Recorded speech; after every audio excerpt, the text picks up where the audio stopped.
Tu veux devenir wedding planner? Viens découvrir mon parcours, ça pourrait t'inspirer. Salut, tu travailles ici? Ouais, je suis wedding planeuse. Viens, je te montre.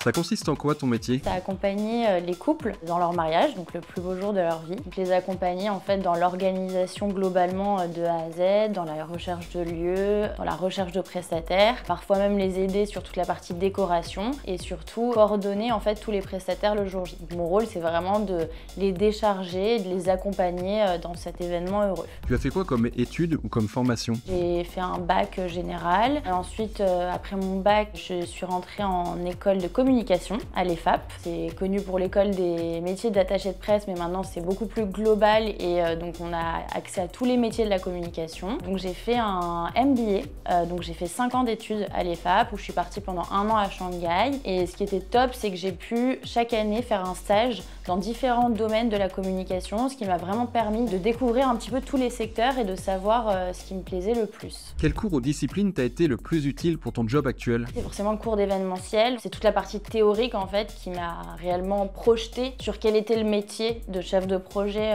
événementiel. Toute cette partie on va dire théorique qui m'a le plus aidé je pense. Quel débouché s'offrait à toi à la fin de tes études? Après mes 5 années d'études, donc j'avais plusieurs possibilités. En fait ce qui était cool c'est que j'étais pas non plus restreinte à un seul métier. La communication c'est quand même super large. J'avais la possibilité de rentrer chez l'annonceur, d'aller en agence, de si je le souhaitais directement, chose que je déconseille dans un premier temps, mais de lancer mon auto-entreprise etc. ce qui n'était pas encore trop répondu à l'époque. Mais voilà, c'était les 3 options qui étaient envisageables. Tu sais s'il y a d'autres formations? Avant le Covid, j'étais event planner et malheureusement, le Covid a fait que ça a stoppé tous les événements. Donc je me suis retrouvée commerciale pendant 2 ans et ça m'a permis justement de suivre une formation de wedding planning. Donc aujourd'hui, on a beaucoup d'organismes de formation sur 1 ou 2 semaines. Ces organismes-là, en général, nous accompagnent sur la partie plutôt théorique avec quelques petits ateliers, ce genre de choses. Et après, souvent, les agences proposent aux élèves de venir en renfort sur les événements pour qu'ils puissent voir justement l'aspect terrain. Dis-nous ce qu'il te plaît le plus dans ton métier. C'est 2 choses. La partie créative, tout ce qui concerne le wedding design, toute la décoration en tant que telle de mariage, c'est vraiment ce qui me plaît le plus, au-delà de l'organisation en tant que telle. Et la deuxième chose, c'est le côté humain, majoritairement quand même dans des événements heureux de la vie et donc de participer à ces moments aussi intimes, de traverser ces émotions avec eux, surtout sur un mariage. On reste pendant